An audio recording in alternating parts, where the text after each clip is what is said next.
Okay, here's a question for you. Can timeless business wisdom, the kind that really helps you cut through the noise, build something solid, navigate maybe a tricky mid-career point, can you actually find that in a novel about 19th century logging? It does sound a bit out there, doesn't it? But the sources we're digging into today, they argue pretty convincingly that, yeah, you absolutely can. Welcome to the FBS podcast. Today we're doing a deep dive into the material we have on Stewart Edward White's 1902 novel, The Blaze Trail. Right. And our goal here is really to unpack why this book gets framed as a forest business novel. We want to pull out some key principles, look at specific quotes the sources highlight, and see how surprisingly relevant they still feel today. And that connects directly to the thinking behind this perspective, doesn't it? Helping folks, especially mid-career, get the insights and perspective needed for today's complex business world. Exactly. So maybe first, just set the scene for us. What's the basic story of the Blaze Trail? Sure, so it's set in Michigan's Northwoods, right during that massive timber boom in the late 1800s. The protagonist is this young guy, Harry Thorpe. His family's kind of fallen on hard times, socially, financially. So he needs a fresh start. Totally. He heads north into this world he knows nothing about the logging industry. He starts off, working for other people, learning the ropes. And the novel really shows what that was like, the day-to-day grind. Oh, yeah. It apparently gets right into the nitty-gritty. The cutting, hauling logs, the crucial job of scaling them accurately, transporting timber. It depicts this whole ecosystem, this high-risk, often low-margin business reality. But Thorpe isn't just like a pair of hands. No, not at all. He's smart, observant, incredibly adaptable. He picks things up fast. Even though he starts at the bottom, he learns the actual business of it hands-on. We see him figuring out the challenges of cutting, hauling, scaling, and those incredibly dangerous river drives. Yeah, moving massive amounts of logs downriver. Huh. Sounds intense. It was. And all this is happening under brutal conditions. We're talking terrible weather, treacherous terrain, constant battles with finding reliable labor, getting supplies where they needed to go. And the ever-present risk of just going broke. Exactly. It paints a really vivid picture of that industrial frontier. But it also apparently shows the skill and, the sheer determination of the people involved. It's described as a kind of tribute to their toughness. So Thorpe learns the ropes, proves himself. Then what? Well, eventually he takes the big step. He decides to strike out on his own. And the novel really tracks his evolution then, from this green kid into a competent leader and entrepreneur. So the challenges change. It's not just about fighting the elements anymore. Right, now he's dealing with fierce competition, and not always honest competition either. He's navigating complicated contracts, sometimes facing manipulation, and bumping up against some really tough ethical questions. So the sources frame it as this story honoring the grit of those early loggers. But Thorpe's journey is specifically about building something, blazing his own trail in business. Precisely. And that leads us straight into the main argument from the sources we reviewed. This isn't just some historical adventure yarn. It's fundamentally about the business of forestry. Okay, so make that case. How is it a business novel? Well, the sources argue the whole plot is driven by the business. Thorpe's journey takes him through all the core activities. The operational details of logging, managing remote camps, the logistics, the people problems, the technical side of timber scaling, negotiating contracts, handling supplies. Things like land speculation and mill ownership even get touched on. Yeah, those broader aspects too. And the point is, these aren't just background details. They are the plot. They're the source of conflict, the challenges he has to overcome, the things that force him to make difficult, sometimes moral choices. So because it's so grounded in those operational and financial realities, it works almost like a business case study, but in narrative form. That's exactly how the sources position it. You're learning real-world forest business principles, but through Thorpe's lived experience, his successes and failures. That's interesting. Learning by watching someone else navigate the high stakes. Right. What kind of principles are we talking about? What jumps out from the analysis? Things that feel surprisingly modern, actually, like really understanding your cost structure, managing risk, especially when capital is tight. Thorpe's story is full of examples of, the dangers of stretching your finances too thin or signing deals you don't fully grasp. And the operation side. You mentioned the details. Yeah, the novel apparently connects things like road building, skidding logs efficiently, scaling accurately, managing those river drives. It connects all that directly to whether the business makes money or goes under. The physical work and the economic outcomes are totally intertwined. Makes sense. What else? Strategic thinking. like evaluating terrain, not just for trees, but for how you'll get them out, understanding labor dynamics, factoring in the weather as a serious business variable. Okay. And maybe surprisingly, there's a big emphasis on ethics and reputation. Really? In that kind of rough and tumble environment, why ethics? The sources suggest that because it was so tough, because deals were often just based on your word, because resources were limited, things like trust, discipline, fairness, they weren't just nice to haves, they were actual competitive advantages. Your reputation could determine if you got credit, if good workers would stick with you, if partners would risk joining you. So integrity was actually a form of business capital back then. That's the idea presented, yeah. Yeah. For long-term survival, not just quick profits. Hmm. And the sources also mention Thorpe's personal journey, the psychological side becoming an entrepreneur. They did. It apparently shows him starting out ambitious, but maybe a bit naive. Then he hits these major setbacks, failures, betrayals, just sheer exhaustion from the grind. Sounds familiar for many founders. Right. And the novel shows him adapting, learning resilience the hard way, developing self-discipline, and gaining this sort of quiet confidence that comes from actually knowing what you're doing.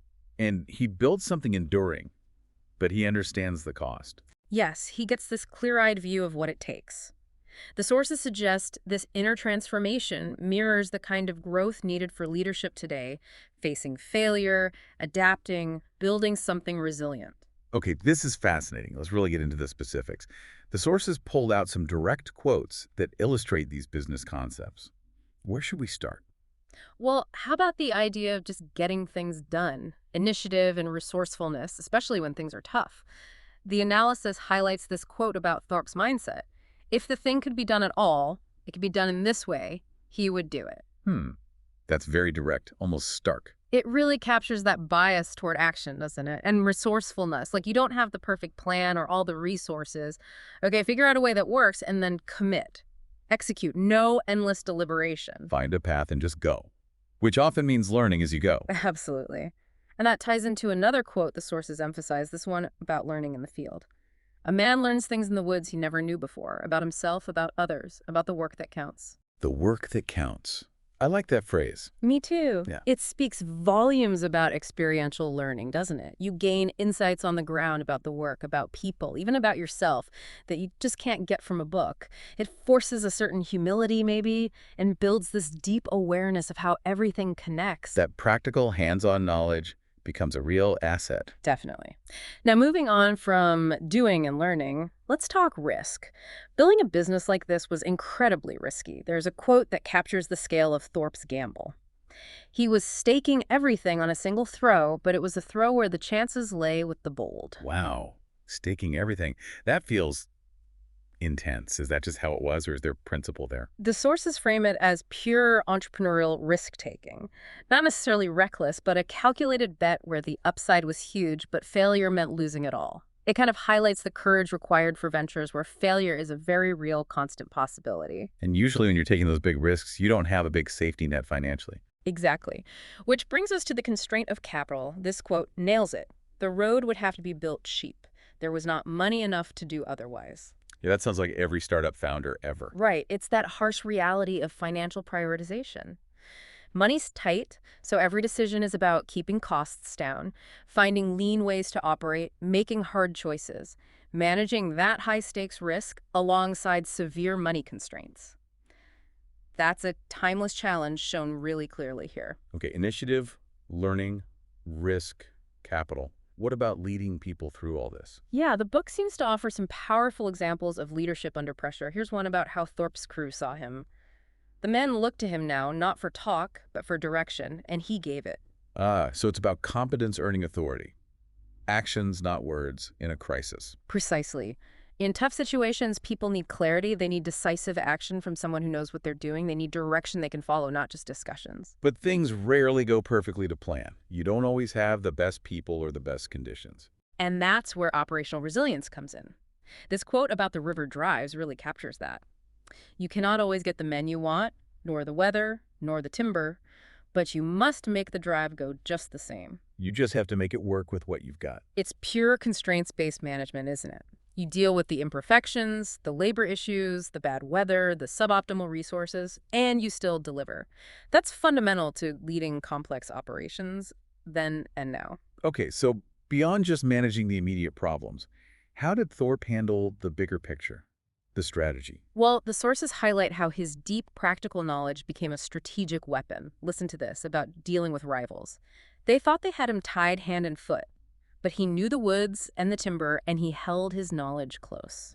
Ah, so his intimate understanding of the actual environment, the resource itself, gave him an edge. Exactly. It's about strategic information advantage, leveraging that unique, deep knowledge of your specific terrain, whether it's a forest, a market, an industry, gives you power in negotiations, in planning. It's more than just a plan. It's informed insight. And that deep knowledge helps see how all the parts fit together, presumably. Yes, which leads nicely to a quote about systems thinking. It is not the river alone, nor the logs, nor the snow. It is how they all work together that makes the thing succeed or fail. It's the whole system, not just optimizing one piece. That's it. A really clear statement about integrated systems. Success comes from understanding and managing the interactions between all the elements, the cutting, the transport, the conditions, the market. It's about seeing the whole supply chain, the whole enterprise, holistically. These themes, strategy, operations, leadership, finance, they really do resonate. Yeah. But you mentioned the personal cost earlier. The book addresses that too. Oh, yeah, it doesn't romanticize the difficulty. This quote really hits that point. He had driven himself too long, too hard. The woods give, but they also take. Oof. Yeah, that captures that feeling of burnout, the sheer exhaustion. It's a stark reminder about self-management, isn't it? Energy isn't infinite. It touches on founder fatigue, the immense personal toll of that relentless drive. The woods or the business, it demands a lot, and it can deplete you.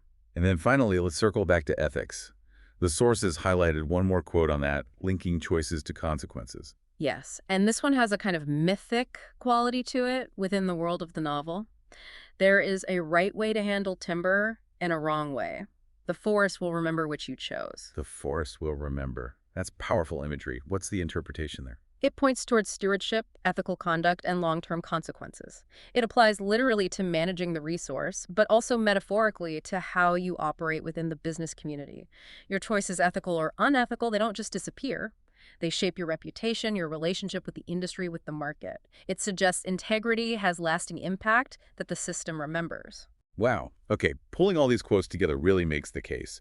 These principles from a century-old logging novel, they genuinely feel applicable to modern business, especially in complex fields or high-pressure situations. That's the core takeaway from the source analysis, yeah. The Blaze Trail uses its story to explore the economic logic, the operational realities, and even moral dimensions of building an enterprise. And thinking about our audience, this deep dive really speaks to that mission of helping mid-career individuals navigate their own business challenges and growth. Absolutely. Thorpe's journey, learning resilience, developing judgment, gaining that clear-eyed perspective through tough experiences, it's precisely the kind of development needed to lead effectively today.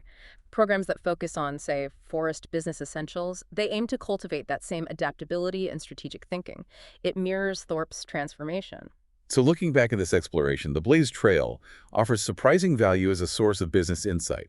Its lessons on resilience, leadership, strategy, risk, ethics, they feel just as relevant now as they must have in the Northwoods back then. It's a great reminder, I think, that fundamental truths about business and leadership are often forged in tough environments, and sometimes you find them in unexpected places, offering real perspective for today's challenges. So maybe a closing thought for you, the listener.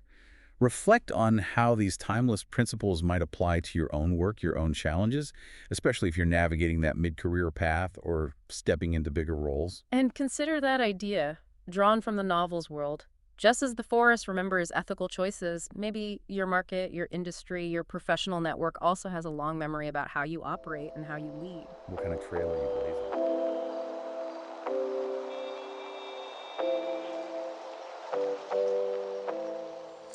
Hey, this is Steve Bick with the Forest Business School. Thanks for listening to the FBS podcast, and I hope you will subscribe. The truth is, these deep dives barely scratch the surface of some of the topics we cover in the Forest Business School programs, and the podcast is a way of reaching a wider audience. Check out my website at vtfbs.com for more information. Reach out if you want to talk about one of the FBS programs or have custom training or project needs that you'd like to discuss. Again, thanks for listening to the FBS podcast.